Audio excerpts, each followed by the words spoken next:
This is your home for St. Cloud State hockey, keeping you up to date on the NCHC. One-timer coming, they score! Ripped in! A bomb from Pervix! Women's WCHA. So Dana Rasmussen fires and she scores! Dana Rasmussen for the Huskies alongside The National Hockey League. Dwayne Kaprizov in for a chance to win it! He scores! Kirill, the thrill is for real! Welcome to the NHL, a game winner! And everything from the state of hockey. St. Cloud Cathedral is now 42.6 seconds away from wrapping up the school's first ever title. Welcome to the Huskies Warming House Podcast Den.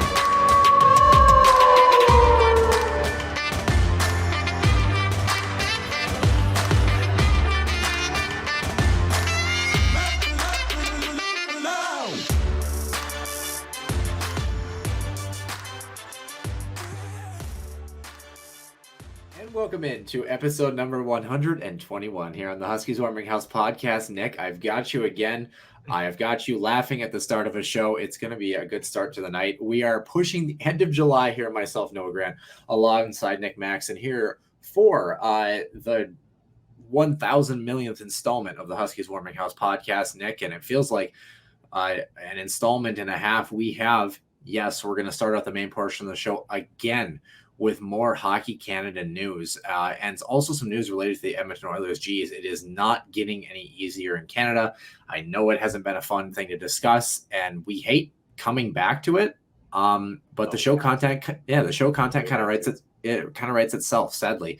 And it's not an exciting thing to talk about. But other than that, we're going to talk a little bit about some major trades that did happen around the National Hockey League, as well as some big signings that kind of influence things going on. Patrick Laine, Pierre-Luc Dubois, their saga, their tandem as a duo has kind of continued throughout their NHL careers. We're going to talk about that. And the big blockbuster trade, obviously. We'll get to that. If you don't know what that is, you've been living under a rock. And then we're going to talk about some extra ice session. I'm going to call this the John Tavares issue. And maybe you'll know what I mean. You'll have to check it out. I won't reveal any more details than that. So, Nick, without further ado, as always, we start with Center Ice View News and Notes in the Huskies Illustrated Weekly Roundup. Center Ice View News and Notes. Center Ice View provides you with the best coverage of St. Cloud State Huskies hockey, from game notes, recaps, photos, and more. Go to centericeview.com.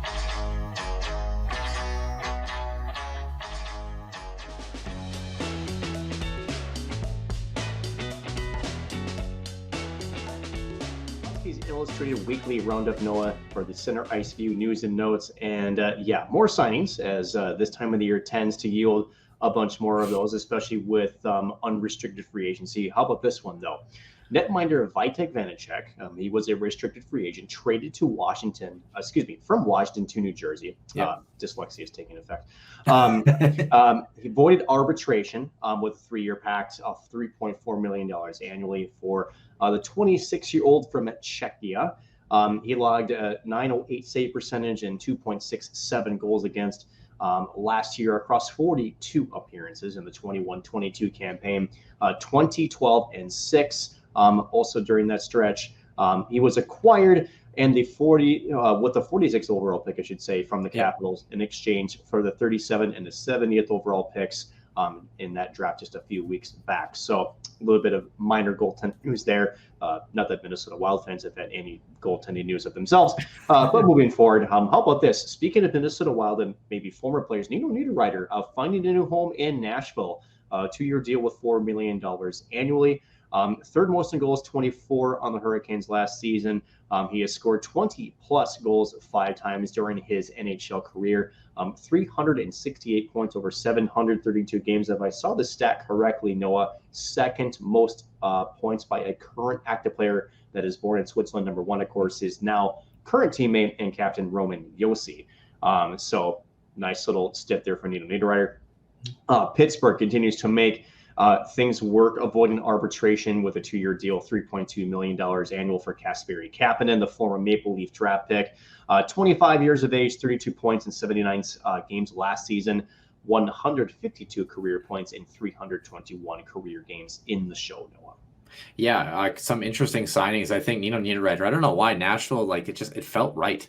It just seems like a decent little fit for that club that was maybe looking for a middle six, third line guy that can just add some scoring punch. And the other thing that kind of struck me with that is that third on the Hurricanes with 24 goals last season, which obviously is a great campaign. And he's always been a guy that really drives possession, even when he was in Minnesota. But yeah, doesn't it just feel like with how good the Hurricanes were last year that it felt like there should have been more goals on that list for some of the goal scorers? I mean, they are a win by committee team, but it felt like they had more offensive punch than that number kind of revealed, if that makes sense. Yeah, well, and again, you said it yourself, it's a score by committee, type team. So they had 12, I think, 20 goal scorers, or no, not 20, or at least over 10. Yeah.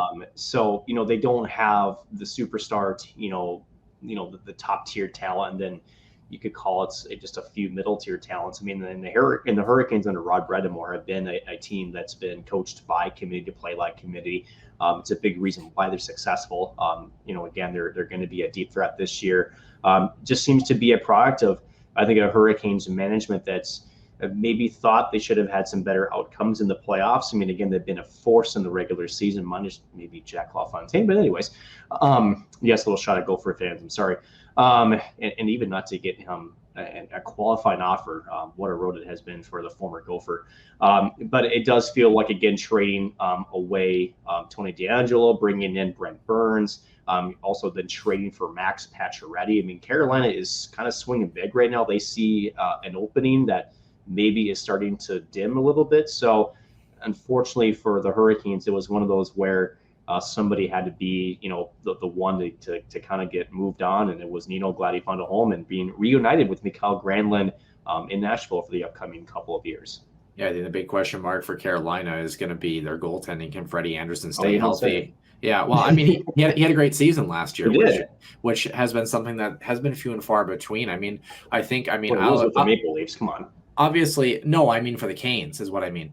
But I mean like Alex Nedeljkovic had obviously a decent first season with the Canes, but I think before that you have to go all the way back to the mid to early Cam Ward days to really find a goaltender that really took the reins in Arturs Turbe, for those who don't know that name. Yeah, Cam Ward I think was just a staple, obviously a 2006 Stanley Cup winner, along with some former St. Cloud State Huskies as well. Only two more topics actually already here in the Huskies Illustrated Weekly Roundup. We do have some big fish to fry related to Columbus, so we're going to get to that obviously a little bit later at various points in the show, with the Blue Jackets as well as the Flames and Panthers, of course. But this is a player that, looking at the return, if Minnesota maybe could have made a move to make it work, wouldn't have been the worst pickup in the world, I think. But the Seattle Kraken were on it first, acquiring Blue Jackets forward Oliver Bjorkstrand for the third and fourth round selections in next year's draft. The Jackets did not have space for him. Somebody had to go after the Johnny Gaudreau signing, and unfortunately, it was Oliver Bjorkstrand, who 28 goals and 57 points last season, second on the team in both categories.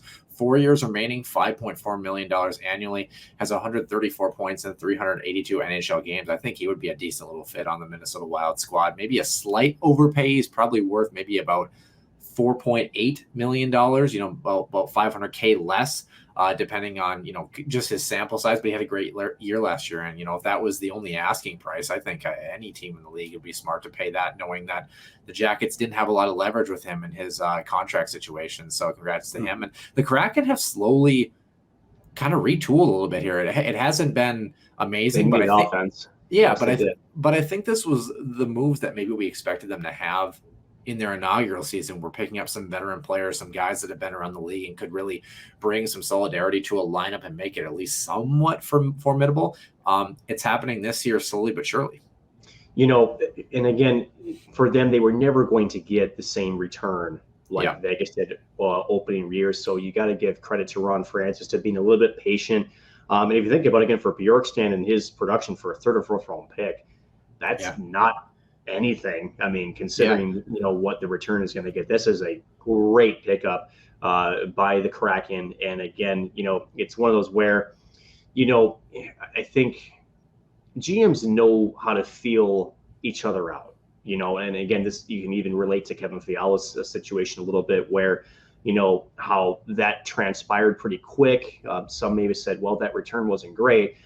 But again, GMs are smart. They know that when a team doesn't have leverage in a situation that they can exploit that. And in this case, the Blue Jackets are over the cap. Seattle had some assets they could get rid of, and it was a good return for the Kraken, and probably not a value you could say for the Blue Jackets. But again, they had to get rid of cap space to get compliant for the salary cap. So it was a maybe opportunistic pickup, you could say, by Ron Francis, but well done by the Kraken GM, and continuing to add a little bit more skill up front, something that they desperately need to add, as again, goal scoring was their probably biggest issue last year in their inaugural season.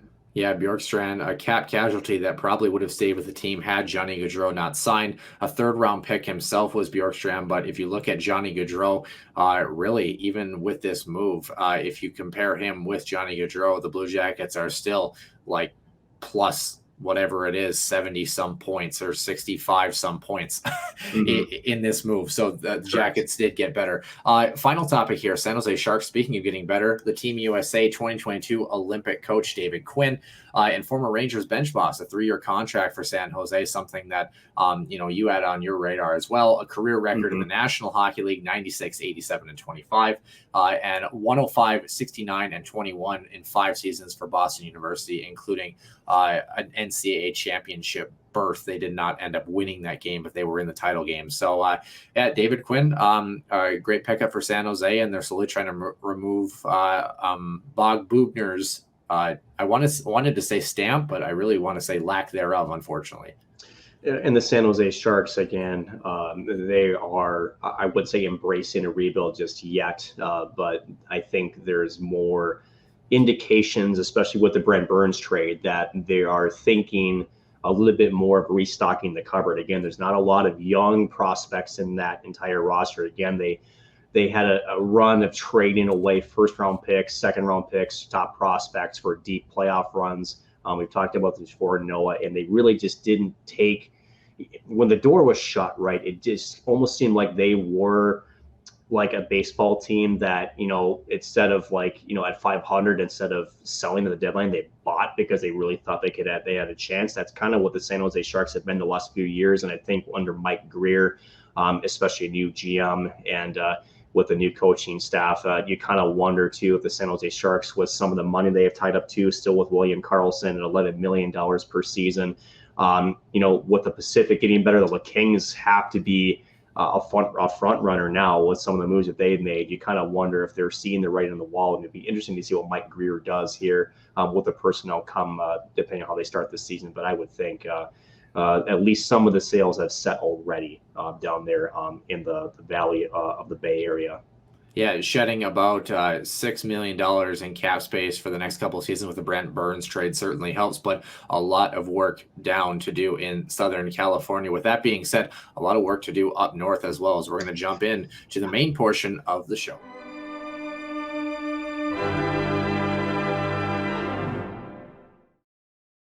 Welcome into episode 121. Nick Maxon joining myself, Noah Grant. Nick, before we get into the meat and potatoes here, it's been a crazy week. I think for all of us, you're getting closer to some things that are potentially very advantageous for you, and we're excited to see those things continue to develop.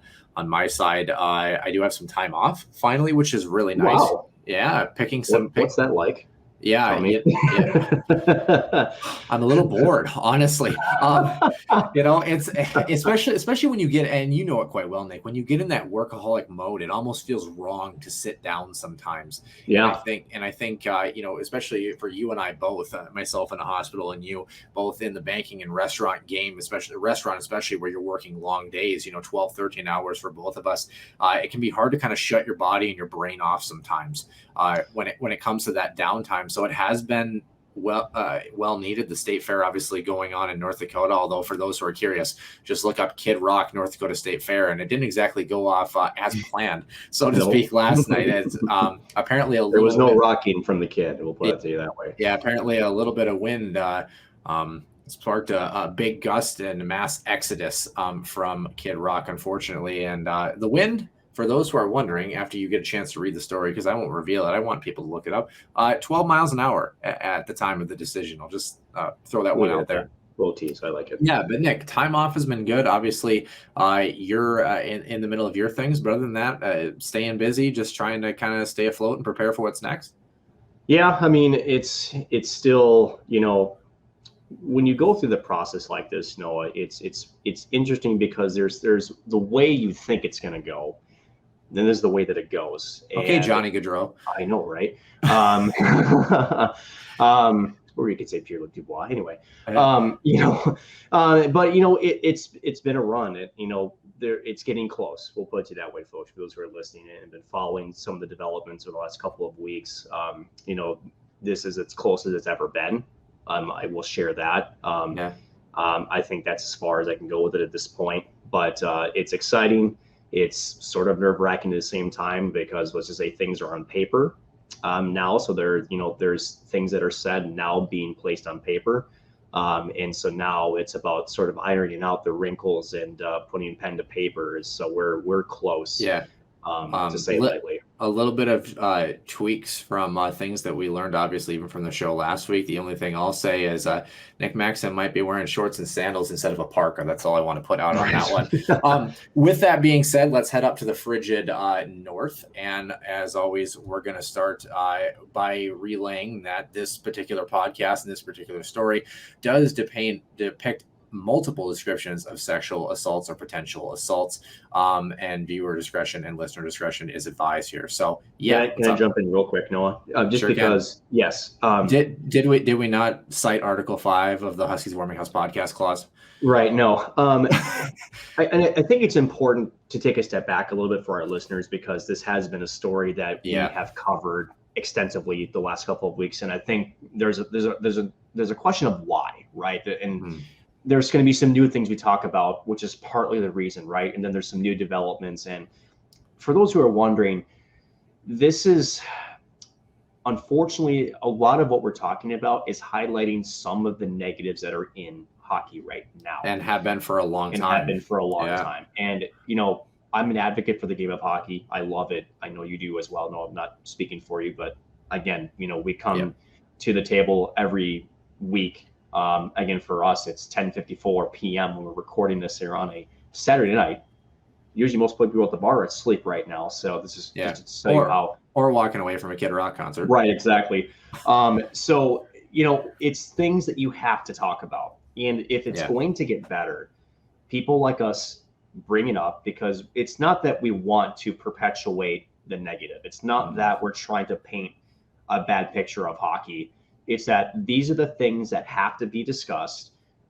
And I feel it's an obligation from us as a person or people with our platform to educate our listeners and our viewers to know that these things either have happened recently or have been the actual events in question occurred much earlier and they're just coming to light now kind of thing. But at the end of the day, the result is the same, that there's still some issues that need to be worked out in our game. And for those who, like myself, I'll just speak for me, that want to grow the game of hockey, these are the things that have to be taken care of. If you want the ESPN numbers for the Stanley Cup final to go up, if you want this, and this, if you want to call it bad press, and let's just, maybe the Midwest slang here, it has to go away. But the only way you get it to go away is you have to have tough conversations. So it's not that we enjoy it. It's not that we expect you to enjoy it, but we do think it's important because this is not just about hockey. It's about humanity. And these are the things that have to be discussed.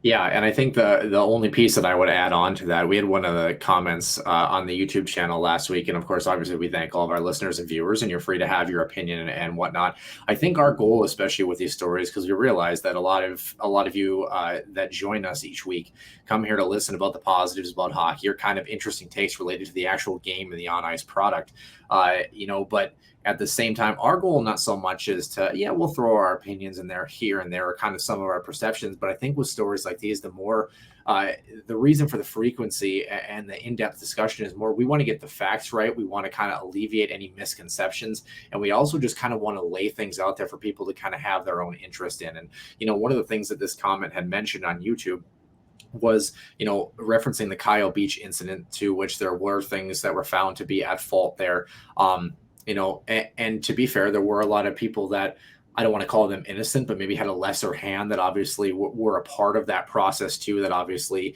had some, reparations or reprimands, whatever you want to call them, that deal with. And with the Hockey Canada statements, obviously we're not lawyers, we're not part of the situation. So we can't definitively say whether these things are all true or all false or a mix in between. We just want to give the best information that we've been provided. That's at the time. Exactly. And to kind of keep people updated and have that discussion and let people kind of decide that for themselves. That's our goal. Obviously, we have our own personal opinions. Everybody does.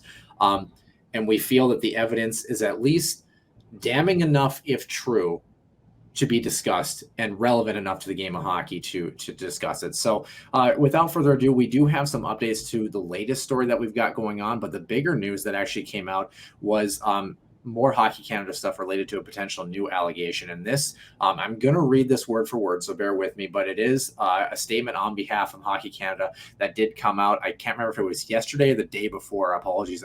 It was within the last 2 days. And it does read, yesterday evening, Hockey Canada learned of an alleged group sexual assault from 2003 involving members of the 2002-03 national junior team after being contacted by Rick Westhead of TSN CTV National News with disturbing details of the alleged incident. Mr. Westhead informed Hockey Canada he had spoken to multiple witnesses who provided him with explicit descriptions of an assault following an interview with Conservative MP John Nader, who is in possession of the same or similar information. The details in Mr. Westhead's email were deeply disturbing, and Hockey Canada immediately contacted Halifax Regional Police, as Halifax was the co-host city of the 2003 World Junior Championships, and also notifying Sport Canada of the information shared. We have urged Mr. Westhead to immediately speak with police and to encourage his sources to do the same, also imploring MP Nader to contact the authorities with any information on the alleged group sexual assault. Prior to receiving Mr. Westhead's email 2 weeks ago, Hockey Canada staff had heard a rumor about, quote, something bad at the 2003 World Juniors, end quote, but were given no details of any sort. We immediately reported this information to Sport Canada. We believe the alleged incident from 2003 should be investigated by the authorities, and we urge police to open an investigation into the disturbing situation. Hockey Canada will cooperate with and support the authorities in every way they can, and once again urge anyone who may have relevant information about the alleged incident to contact Halifax Police immediately. So, Nick, a very vague description, quite obviously, and I think this is a story that, as we just talked about with our listeners, we're going to cover probably in depth as it unfolds. So let's start there, Nick. Couldn't be any worse timing for Hockey Canada, but at the same time, couldn't be any better timing if there is a true and honest potential for the change that we've been talking about, for a long time now on this show. Yeah, it speaks to what we've seen in the past in terms of how sexual assault claims, especially if there's a common denominator occur, which is one story unfolds, you have sort of the catalyst, if you want to call it, and for Hockey Canada has been the recent allegations, the one that we've been discussing the show that involves the 2018 World Junior team. And now it appears that there may have been more, and from what we understand and what's being depicted, again, we have no other details than what we just read, is that something appeared to have happened in 2003. And again, Rick Westhead being the trusted journalist that he is. And I think it's important to bring this up, Noah, because you'd mentioned this earlier. It doesn't get this far in today's world when you're going by the journalistic standards that should be there, if there wasn't at least some sort of triangulation of the information, right? So, and that doesn't mean it's true, but what it also means is that multiple people or sources or witnesses have come forward and shared similar depictions or allegations of that such that has given us, I should say Rick Westhead and others apparently within the Canadian government reason to believe that these events that are being told are true, right? Yeah. Again, we don't know one way or the other.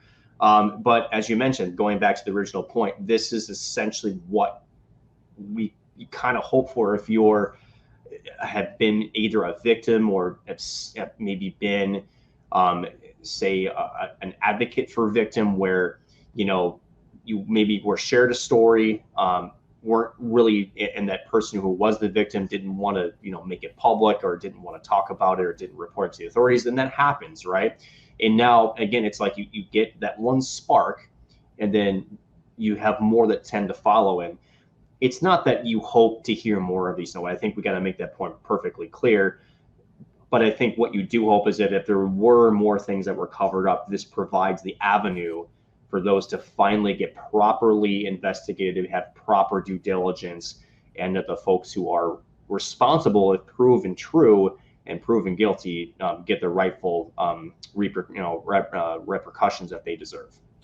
Definitely. Moving on to the story that has kind of encapsulated the hockey world, the original comments that we've been going on for the last couple of weeks.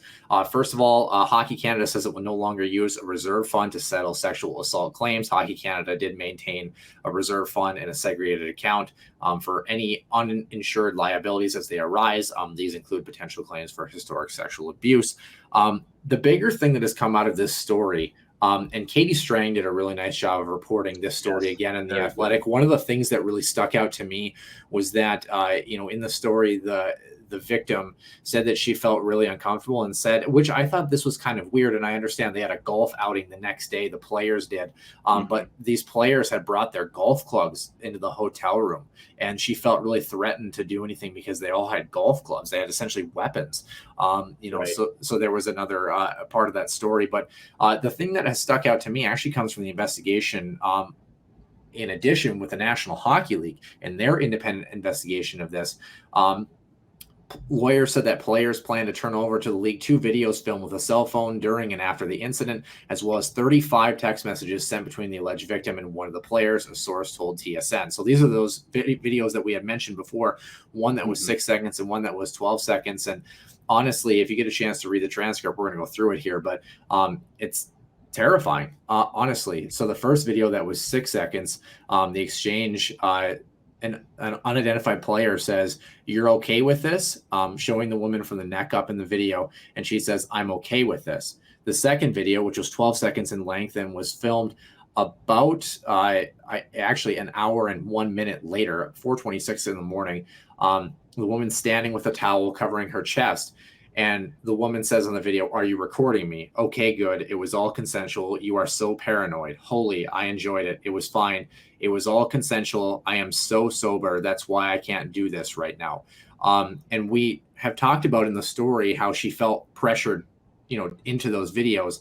And then some of the text messages talking about, did this player reached out, "Did you go to the police on Sunday?" And she said, "I talked to my mom about it and she called, but I told her I didn't want anything bad to come of it. So I told her to stop." And the player said, you were having fun, right?" And then this next one, read this text message. "I was really drunk, didn't feel good about it all after, but I'm not trying to get anyone in trouble. I know I was in the wrong too." So there's another statement of hockey culture, or any culture, where it's like, anybody who's inebriated, that does not make them in the wrong. We've talked about this for a long time. And she's, and part of that too is, at least in, precedent set in court, is that, that doesn't, it makes you more vulnerable in that sense, and makes you more the victim. So and you want to talk about vulnerability, the crux of this, that really kind of freaked me out, to be honest. She said, "I was okay going home with you. It was everyone else afterward that I wasn't expecting. I just felt like I was being made fun of and taken advantage of." And then the guy said, "I understand that you're embarrassed about what happened, but you need to talk to your mother right now and straighten things out with police before it goes too far. This is a serious matter that is misrepresenting and could have significant implications for a lot of people, including you." And then he said, "What can you do to make this go away?" So kind of putting that blame back on her. Sounds narcissistic, doesn't it? Yeah, it's scary. And then it's one of the last text messages that he had said later in the day was, "I appreciate that you're going to put an end to this. I know this must not be easy for you to have to call the police and say it was a mistake. Have you thought about what you're going to say to them?" Yikes. That's called witness tampering for those who follow, playing the home game. Yeah. Yikes. Yeah, terrifying. This is from TSN, by the way, for those who are wondering about this information. Nick, it's one thing we've talked about the Axe pretty extensively. And again, if you haven't gotten a chance, if you can find a subscription to The Athletic and read Katie Strang's piece, she did a very good job. But I think even more so, the text messages are more chilling, because They're more damning too. Yeah, honestly. not to say it exonerates anybody, but it's one thing to do something. It's another thing to do something and stand by that horrible thing through and through. Well, and again, there's intent too, right? So if you are looking at this, and again, hashtag not legal advice, you can paint a picture if you are looking at this from a blank prism, right? You could argue, I think pretty easily in this story, that those words were, he knew what he was saying. He knew there was manipulation involved, and effectively, again, trying to take essentially the onus off of himself and onto the victim. So that way, effectively, again, the victim is doing all the work, is taking all the brunt of it, and again, the perpetrators, albeit allegedly, right, essentially can wipe their hands and walk the other way. Yeah, it's sad, and it's one of those where, again, when you put everything together from the lens that it looks like, I think it paints a pretty clear picture to me, and this is where my personal opinion comes into place. That's strategic communication. Yeah, that's 100% trying to manipulate the situation, trying to effectively make sure that, I'm getting away with this. And I don't know, like it's one of those things where maybe it's just me, Noah, because my parents, they drilled into me that the true person, the true temperature, the true reading of someone's character is how you act when no one's looking, and when no one's checking on you, right? It's, do you still do the right thing when no one's watching, and even if there could be consequences and couldn't be handed to you, do you still do the right thing? Yeah. Right. And it's one of those where you can see the opposite here, where the consequences. It was mentioned in the text, and it was clearly pushing the narrative towards the victim to get them to drop it, to do this. Oh, it was good. There's a lot of false pretenses in those, but for the victim, right, was in a vulnerable state, alleging, again, all this is true, which we don't know for sure, but it certainly is painting a picture that way, that, this is, pardon my French, mental screwery. Like it's literally, it's a mental terrorism. And, Nick, the unfortunate thing here, and I'm going to jump right into our other story before we get on to some happy hockey news. We're excited to talk about all the wild and exciting things going on in the NHL. This actually relates to the Edmonton Oilers here. Newly filed U.S. civil suit claims Daryl Katz, who's the billionaire owner of the Oilers, paid a teenage ballet dancer $75,000 in exchange for her sexual favor. So this is stemming from a sexual abuse lawsuit launched by 7 aspiring ballerinas against a dance teacher and his wife that were part of the Boston Ballet, who actually filed a counterclaim admitting to a consensual relationship with one of these dancers, Sage Humphreys, who is the lead plaintiff. And this affair began in 2017 when she was 18, but she alleges before that she was in at least 3 prior sexual relationships as an underage teen with much older men, one of those being Katz. Again, we go back to text, and one of the screenshots says, talking about trying to pay her off, and essentially, and says, of course I would keep the victim, Sage, says, of course I would keep it all for myself. I listen to all the advice you guys gave, and I don't take anything for granted. And then the dance teacher says, and just between us, or Katz, excuse me, says, and just between us, even though you are wise beyond your years, given our respective ages, it would be taken the wrong way. And she says, yes, everything is just between us. And he said, okay, I will have one of my guys email you, and he will send you $50,000.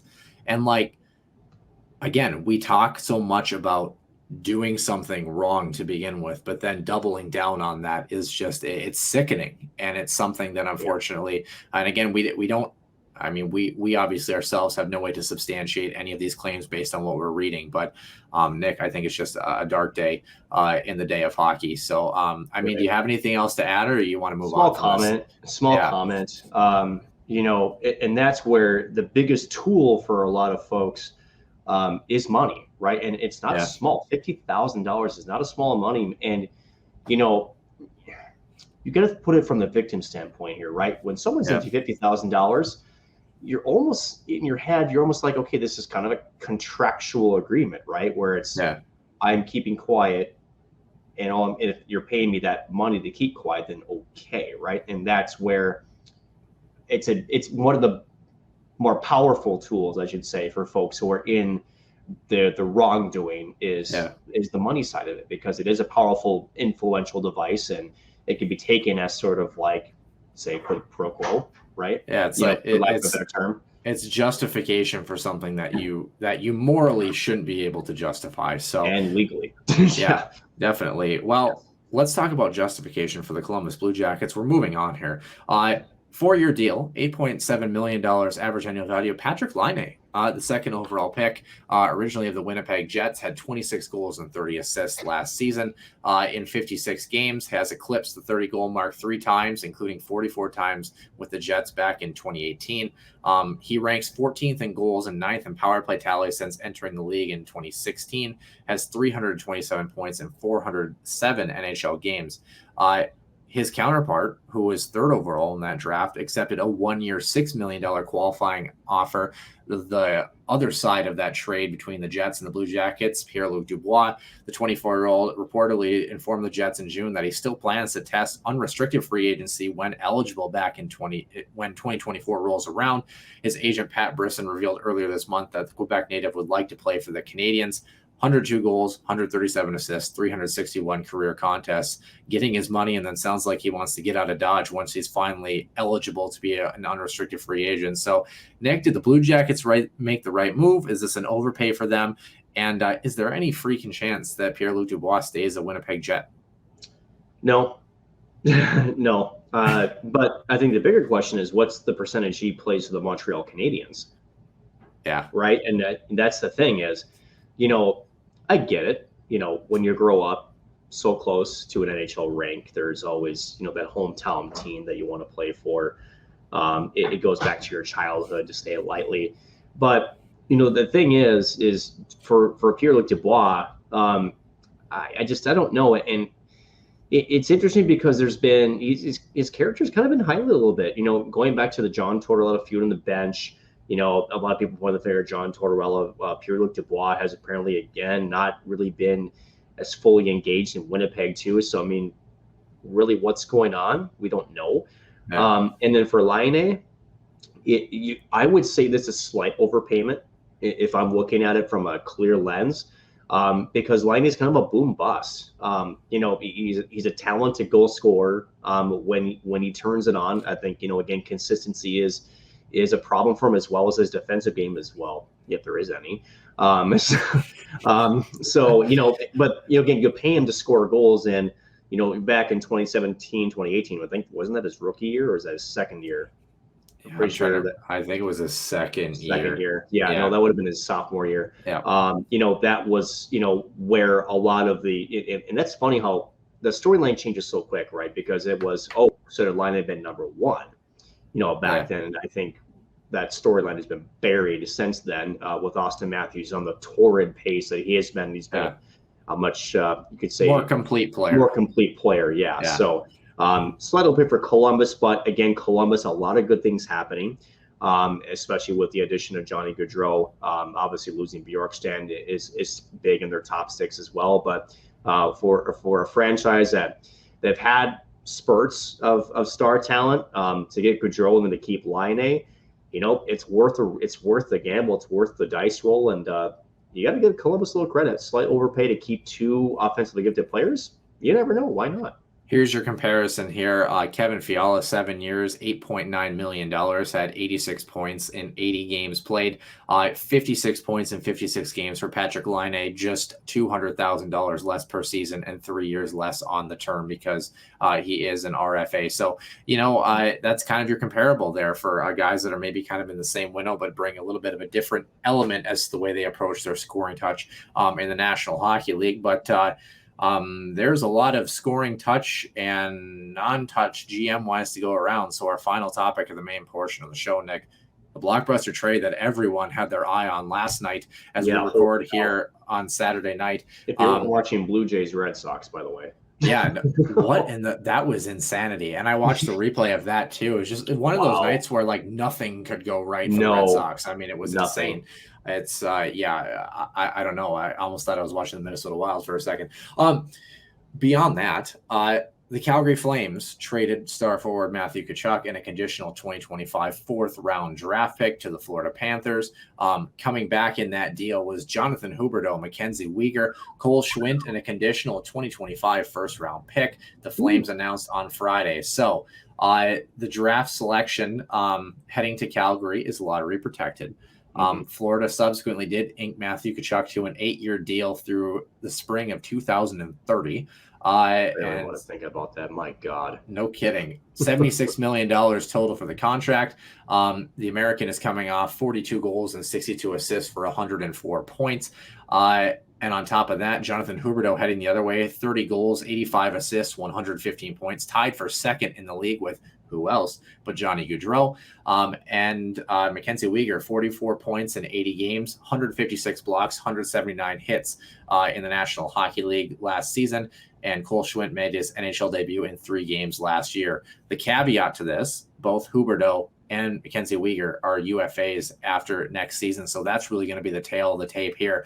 I honestly believe, first of all, kudos to Calgary, who should have had absolutely zero leverage in this trade and somehow potentially fleeced the Panthers if they can get both of these guys to re-sign and they continue to play like they are. But both of these teams definitely in a win now mode. I think Calgary even a little bit more so because their window is short. Matthew Tkachuk is definitely the better player overall, but I think the package in return, you got to give Calgary, I think, the slight edge, and no one, absolutely no one that thought they were going to even remotely come out as potential winners in this trade. Nick, do you see it the same way as I do, or do you think that Bill Zito, this was a better move for the Panthers than people are giving them credit for? You know, it could actually work out really good for both, honestly. You know, like you said, I'm 100% with you on this trade. What a great return that Calgary gets. Now, and you could look at it as a double win for Calgary too. And I say that for this reason. When Johnny Gaudreau left, don't tell me that the future of the Calgary Flames shifted in terms of where they're going as a franchise, right? And then when Matthew Tkachuk said he wouldn't sign long-term, I think there is a core change coming. And again, Calgary's kind of a flux team right now. And I say that because let's look at it this way. You have a failed stadium deal. So you have a community that's a little bit unrest. You've had a pretty decent team the last couple of years. You've stumbled a little bit in the playoffs. But now, who is your number one guy in Calgary? It's probably Jonathan Huberdeau, I think, at this point. I'm trying to think who their center, Sean Monahan, has kind of regressed quite a bit very much lately. So, and that's kind of been disappointing because I've actually really liked his game last couple of years, and it just seems like this last year especially you really saw a dip in his game. If you want to go statistically, Elias Lindholm is their top point getter that remains. Right. So you kind of wonder if the Calgary Flames are maybe just part of this is embracing what I think was inevitable when Johnny Gaudreau left, and I think it sounds like they sort of prepared for it to a degree. And so what the UFA status does, it gives Calgary kind of an out a little bit too. So let's just say, sure, you get these guys, and let's say Calgary just stumbles hard out of the gate. These guys, 1 year left, these are great rentals for cup contenders. Barring, maybe you retain some salary, you can make it work. So then that Calgary is in the position to grab some top draft picks and really start to essentially look at restocking the cupboard a little bit, right? So for Florida, you get, again, a very unique, and I like the word unique player at Matthew Tkachuk, who's got offensive ability. I think he's underrated for, honestly. If you ask the average hockey fan, I think he's underrated for his offensive ability. We all know that he's gritty. He's got some sandpaper to his game. But he's got a lot of talent up front. He skates well. His instincts are well. Again, because of the name Tkachuk, he's known a little bit for more of his grit than anything else. But think of it this way, from Florida, they're going for it. I love it from Florida. There's been some big changes down there, just north of Miami, and was it Sunrise, Florida? Yep. And for Calgary, they get kind of a risk reward type package where you get a good return. You can definitely re-sign these guys if you want, but if not, they're going to command a lot of suitors if some teams are looking to make cup runs. So there's some protection there for Calgary. But good on both teams. I actually like the trade for both because it gives them a little bit of what they're looking for. If you can say Calgary's maybe looking for a little bit of flexibility now, I think the big question is now, what happened in Calgary? I think that's the bigger question, honestly, is Daryl Sutter turned that team around. That was sputtering. Defense, what was sort of their mainstay this year, was a problem in the second round. That kind of got them knocked out. And at the end of it, what do you do now if you're Brad Trebling? Is, how do you approach these next 14 months? Because let's just say the winds are shifting big up there in the Eastern Canadian Rockies. Yeah, big challenge for a lot of things. I was looking to see 68 penalty minutes for Matthew Tkachuk this season, which actually not that much, honestly, is actually the fourth least in his 6-year career. So, and it's interesting because I think we're seeing this trend, and we're going to talk about this in the extra ice session, but the American boys want to go home and they want to go back over to the States a little bit here. And I think especially with a pandemic and the lockdown that was so prevalent in Canada, I think we're seeing maybe an exodus of guys that want to be closer to their families or closer to the States. Taxes. Yeah. So that was my second point there, is that especially in Florida, you're able to get away with some of those salaries that maybe are offering a little less. Yeah. Because you're not taxed versus Canada, especially the taxation is fairly heavy. Beyond that too, is that it sounds like St. Louis was actually one of the front runners, like everyone had thought they were, but Florida was just able to match them with a guy that matched the point total of Johnny Gaudreau last season. How do you turn that down? The question mark for Calgary, and we've talked about this a little bit in this trade already, can they retain either one of those guys, especially Jonathan Huberdeau? Right. And that's where the price point, becomes interesting. But you also have to remember this. Without Matthew Tkachuk, without Johnny Gaudreau, suddenly you're shedding a fair amount of cap to get both of these guys, and you might have an extra couple million to play with should he have another good season. Don't forget, Jonathan Huberdeau set a record for most assists in a single season by a left winger in an NHL campaign with 85 last year. So definitely an added value to this franchise. But that's the thing, is Calgary now has nobody that's a finisher. Yeah. No pun intended. Yeah, apparently scoring goals is important. I don't know. Just ask Kevin Fiala.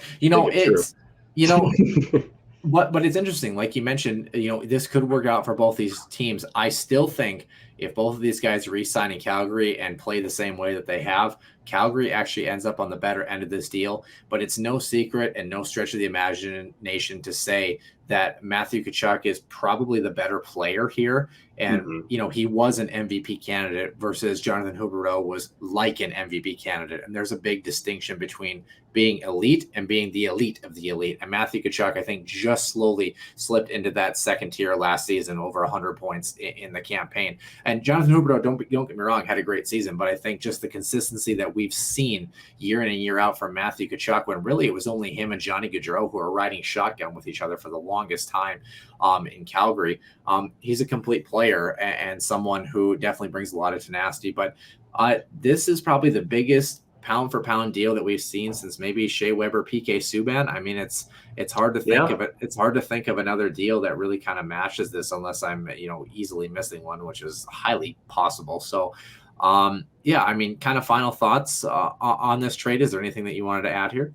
It's I actually can't wait to see Matthew Tkachuk play for Florida. And how about this? Tkachuk has kind of made himself a name in the NHL. And how great is it for Florida to get sort of a bigger free agent signing for them? I love this for Florida for that reason, because to me, Florida seems to be finally, the last couple of seasons, finally doing the right things. They're competitive. They're fun to watch. I've always said, and ask Michael Russo, right? The same guy who covered the Florida Panthers for 20 years. And again, probably not the funnest coverage either, right? Yeah. This team, beautiful arena. It's just outside Miami. There's no reason it shouldn't work. They were kind of a Coyotes 2.0 in the sense that they were mismanaged for a while. But now, after last season, you can attract, a big name free agent like Matthew Tkachuk. I mean, can you imagine Tkachuk with Barkov? Oh my God.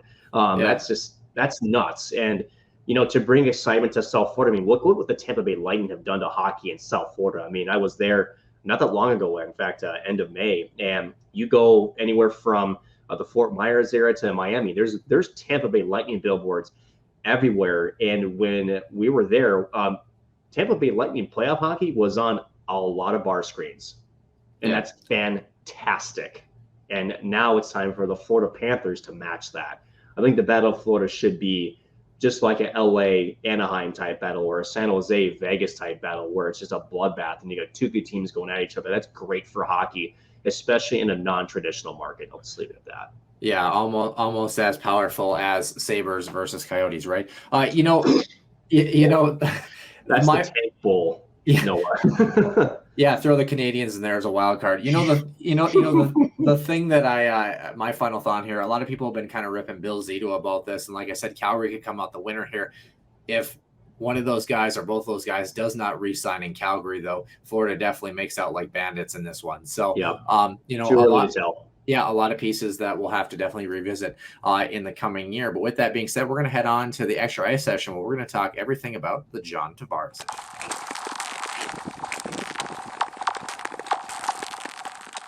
Welcome into the Extra Ice session. Noah Grant alongside Nick Maxon. And I'm calling this the John Tavares issue. But before I get into this, Nick, I did want to throw a caveat to this. We talked about the American boys going home. Johnny Gaudreau, we didn't cover this last time, but he almost did sign with the New Jersey Devils. The day of, he said he was only really talking to two teams. And he was pretty much signed with New Jersey until at the 11th hour, aka 4 p.m. Columbus swooped in and just said, hey, this is our offer. And he told his agent, I want to be here, and totally switched gears. So talk about being a Devils fan. I don't know what's more painful, being a Flames fan and watching Gaudreau go, or being a Devils fan knowing what almost could have been. I think that's just, it's, I don't know. That's an interesting quandary, isn't it? Yeah. Or is it more worse being an initial fan going, Columbus? Yeah. Right. Because you kind of wonder when you're almost signed with somebody, right, Noah? What was the pitch? What was it? Because I can't imagine the money was that much better. I think it's already been reported by multiple outlets that Gaudreau left money on the table in Calgary. That's not a question. Shouldn't surprise anybody, right? Now, mind you, money take home, maybe not as much, right? If you count in the taxation and whatnot. So what was it? I think that's my biggest question what was the pitch from Jarmo Kekalainen there in Columbus that outdid the New Jersey Devils when they essentially had him locked down? And I don't know the differences in proximity to his family, obviously, out east. But, maybe it was the simple fact that obviously you have a lot of young talent, but the Devils have had some raw years. We just talked about Patrick Laine. Johnny Gaudreau is a little bit more of a playmaker in some senses, and he's got an absolute guy to set the puck up to in Patrick Laine. And maybe just looking at that and knowing that besides Patrick Laine, he had the chance to be the guy. I'd say the only other guy that is probably a big name player for Columbus is Zach Werenski, maybe. Werenski for sure. Maybe Gustav Nyquist. He maybe saw an opportunity there that was too good to pass up as far as some of the players, and maybe being a key guy that knew he was going to play in every situation versus vying with a lot of the young guys in New Jersey. I have no idea. But the bigger question is this, Nick, and why I'm calling this the John Tavares issue. Will big stars leaving their teams after their first big initial contract become the norm? We remember when John Tavares was the first guy to really kind of do what is very common in a lot of other sports, especially the NBA, and leave the team that drafted him in order for more money, being closer to his hometown team, all these factors. And when this happened, obviously Islanders fans are really upset, but the whole hockey world was kind of shocked essentially that this had happened, that somebody would ditch their own team, because for a long time the game of hockey has been and continues to be a very conservative sport by nature. The Lou Lamoriello-esque thing of you wear a suit to every game, you keep your hair cut short, you have no beards on certain teams, whatever it may be. And that kind of changed that narrative. Now, couple that with a pandemic, which has definitely changed the price point for a lot of these players on the open market. Johnny Gaudreau said himself, where he thought that it was going to be, I'm going to get an offer from this team, this team, and this team. Really, he only had 2 or 3 teams in the mix besides the Flames. When it came down to it, you kind of wonder if maybe this is going to reshuffle the way that hockey players approach things once they get to the end of their RFA years, or once they get to a point where they played in the league for a while and players are coming into the league at younger and younger ages. So they're making this decision not at 28, 29, 30. They're making the decision at 24, 25, 26, 27. And you got to wonder, Nick, do you think this NBA-esque departure from some of these big stars, Austin Matthews has been the big name as his contract gets set to expire. does this become more common as we move forward in the show? I don't know, honestly, because not every player is motivated by the same thing, right? And I think it's important to highlight sort of the factors that go into this, right? You mentioned money, right? Yeah. Hey, Johnny, why'd you want to play college hockey in Columbus? Isn't it obvious for the girls? I mean, I don't know. But, and again, there was, I think, reports again. We talked about Johnny leaving money on the table in Calgary. There was reports that Johnny, again, another Johnny, left money on the table on the island in Long Island with the Islanders. So I don't know, because at the end of it, I know why, because the trend is set. And I think, honestly, the trend that's really setting is the players are going where the money is. If really what you think of it is. I mean, and let's use the Austin Matthews saga, his big boy contract as an example. Now, granted, Toronto offered him that. They also signed Mitch Marner to big deals, right? The fact is that players who are younger now, and I think those two players kind of set the standard on this, is if you don't pay them what they're asking for, they don't give a two rats rear end. They're going to go to a team that's paying them, right? Now, this goes back to maybe an Alan Walsh point, is this a sort of a secondary or tertiary thing on the hard salary cap? Are we due for a luxury tax in the NHL? I don't know the answer to that. And maybe that solves this issue, right? Whereas maybe the teams that can spend the money should, but does that provide them an unfair competitive advantage? Alan Walsh would say, Nick, you are out of your mind and drunk, even though I haven't drank more than half a beer already. So, but parity, Nick, right? And the NHL has worked so hard to get to that point. I don't know. It's tough, right? Because I understand the concern, because that's been the storyline lately, right? But at the end of the day, we don't know every single player's ambitions. We don't know if being home is important to them. We don't know if it's all about the money, or do they want to win a Stanley Cup? All those are three different things. Now, could there be multiple of those factors in one place, and that's attracted them? Sure. I can't imagine Matthew Tkachuk, with ties to St. Louis, right?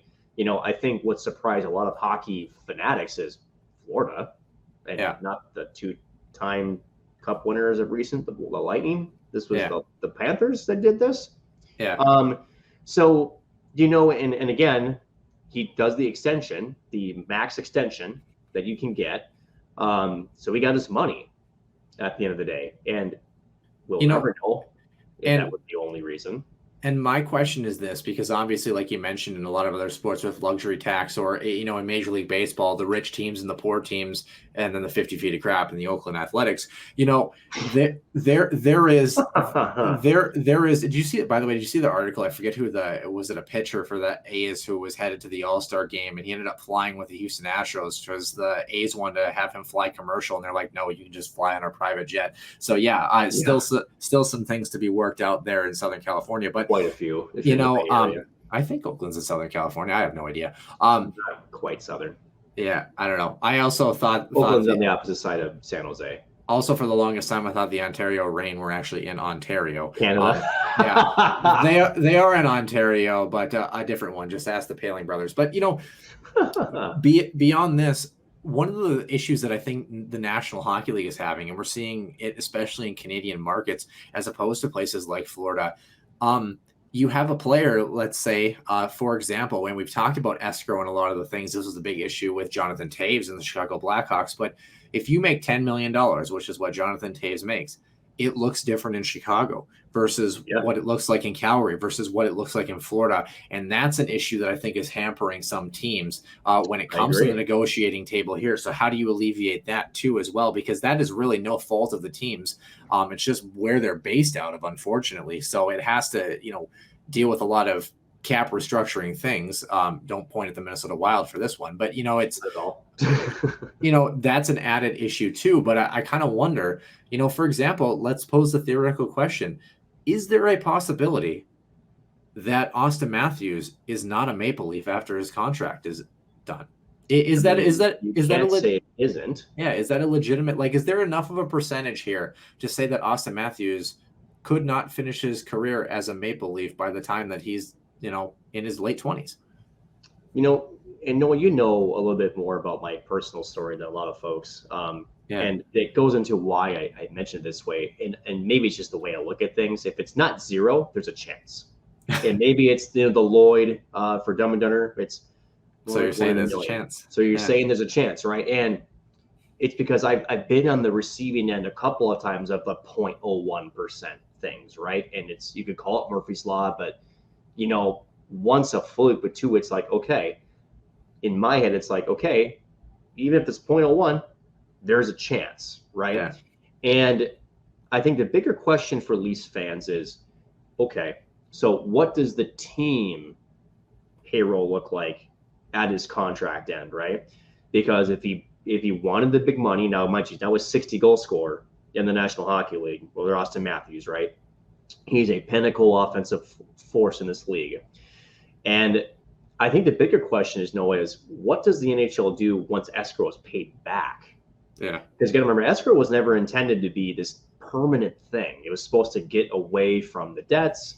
And if these revenues that we're talking about from the National Hockey League, if things continue to trend upward, ESPN and TNT, they got better as the year went along. There's still some irons to be worked out, but the exposure to the league is going to help with that. These contracts that they signed, it's all about getting the league back to where it needs to be. I'm okay with that. But what does that mean for once the league is in that position where it doesn't have to worry about escrow anymore, which that's the ultimate goal, what it should be. Now, whether it will be or not, that's another question, another conversation entirely. But let's just say for the sake of argument that escrow gets done, they don't need anymore, and you have to worry about state taxes, international taxes. But the NHL isn't alone in this. It's no different than the NBA, no different than the NFL. It's in Major League Baseball to a degree. So it's how do you even the playing field? The real answer is you can't. The real answer is you can't. And it's just a sort of that, when you're the business. So let's take the NHL, right? Let's take the Calgary Flames. I think this is a great example, right? You're in Canada, so you have a high taxation rate just based on the things that they are doing as a nation, right? Yeah. You have effectively you've already had a failed stadium proposal. You're in a very old building that was for the 1980 World Fair or something like that, or the Olympics. I think the Olympics actually. Going back to my thoughts. Yeah. So you have a lot of factors, right? 80 or 84, one of the two. Let me look it up. You do that while I finish my thought, in which is you have some. I mean, there's no question the Canadian scene is they're hockey hungry, right? The fans are going to be there. It's going to be a great home atmosphere. Travel is going to be an absolute nightmare everywhere you travel, right? Because it's long flights. So I don't know what you do, but it's almost like if you're opening a business, right? Let's say I'm opening up a coffee shop. It's the same thing as what my location is on. Well, I'm taking the risk that I'm going to be kind of by myself here, which means no one's going to be around me, but it also means someone's going to freaking find me. And sometimes this is where sort of the outlet malls and stuff make, sort of that business model, which if I'm around other people, then we kind of help each other kind of thing, right? So does the NHL eventually take approach to that? I don't think it will, because again, the NHL only cares about the NHL. Yeah, I guess my final question, and then we've got an exciting piece to reveal about what's coming up for our upcoming shows for the next month and a half, which is exciting. If big stars start to move the way that they have been a little bit recently with Johnny Gaudreau, with John Tavares, everybody named Jean apparently, and maybe someone with the name Matthew in their name at some point, is it good for the game? Is it good for the game for players to be, obviously, ultimately, they're able to make their own decisions. They're able to do what they want. They're full-grown adults, and their contract or lack thereof stipulates they can do what they want. Is it good for the game for players to be able to move around during their free agency period as UFAs and kind of break the norm and the conventional standard that hockey players stay with their team as much as they can until their waning years or if they're chasing a cup? Let me answer it this way. Was the norm always the right way to do it? I don't know. Right. I mean, honest response. I mean, and I say that because you're right, because there's a big part of loyalty in hockey. Say that what people, when they ask us, what's with fighting in hockey? Part of that's loyalty, right? It's loyalty to your teammates. It's sort of the, you pick on one, you pick on the whole team kind of thing, right? Yeah. And that goes, it's really ingrained deep, right? And that even goes to what we've been talking about, which is, The team that dropped you, they gave you the chance to be in the show. They're taking the one that's taking the risk on you. But, I think it's a good thing. And I'll say it this way. When you have the thought that big names could be available for a team like Arizona, because that's been the rumor, right? Which for Austin Matthews in Arizona, even though I don't think there's really anything concrete with that. It's just a pipe dream at this point, right? And a couple years from now, we might be looking back at this video going, "Ha, you dumb idiot, you knew it all the time." I think they should be able to go wherever they want to go, because at the end of the day, they're the ones that are playing. They're the ones who, if they want to go for the money, they're unrestricted. They should be able to do that. If they want to go take less money, right? We don't hear the same argument when they want to take less money to play for a Stanley Cup, right? Which I think is ironic. And number three, if they want to play for the hometown team, the team that they went to the rink with their parents, with their dad, and got to experience hockey for the first time, and that's what it is, true to their heart, they should be able to do that. So for me, they're unrestricted. They have every right to do it. Let them do it.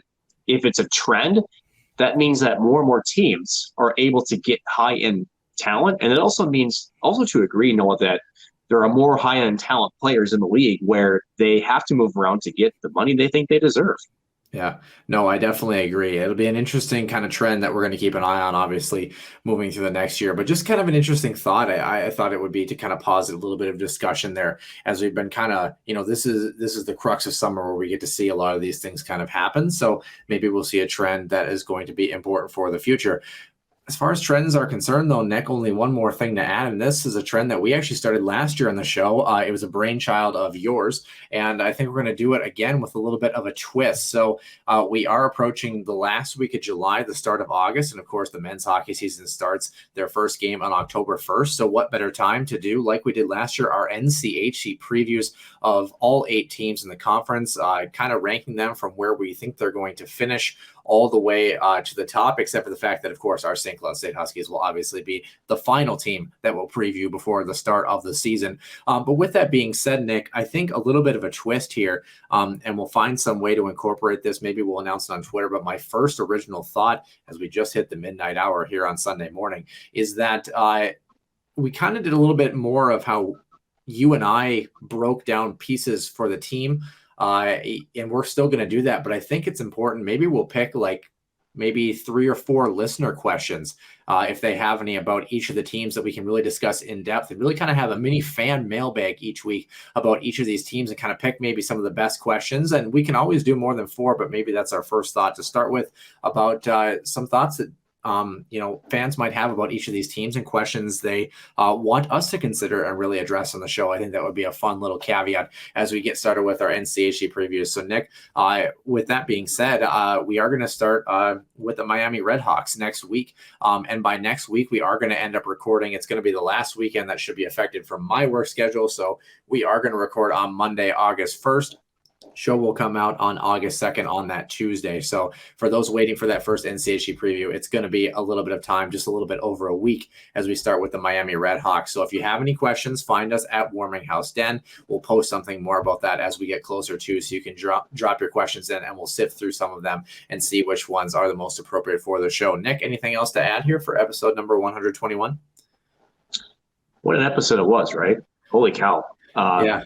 Always fun, Noah. Always great. And looking forward to getting more of a preview of an NCHC that has a lot of reload for some teams, a lot of really good talent, freshman class coming in. I think it's going to be fun to take a look at it.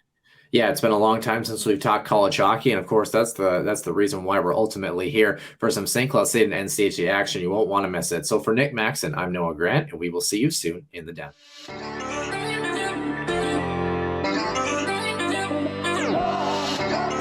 One-timer coming, they score! Ripped in! A bomb from Pervix! So Dana Rasmussen fires and she scores! Dana Rasmussen for the Huskies alongside Dwayne Kaprizov in for a chance to win it! He scores! Kirill the Thrill is for real! Welcome to the NHL! Cathedral is now 42.6 seconds away from wrapping up the school's first ever title.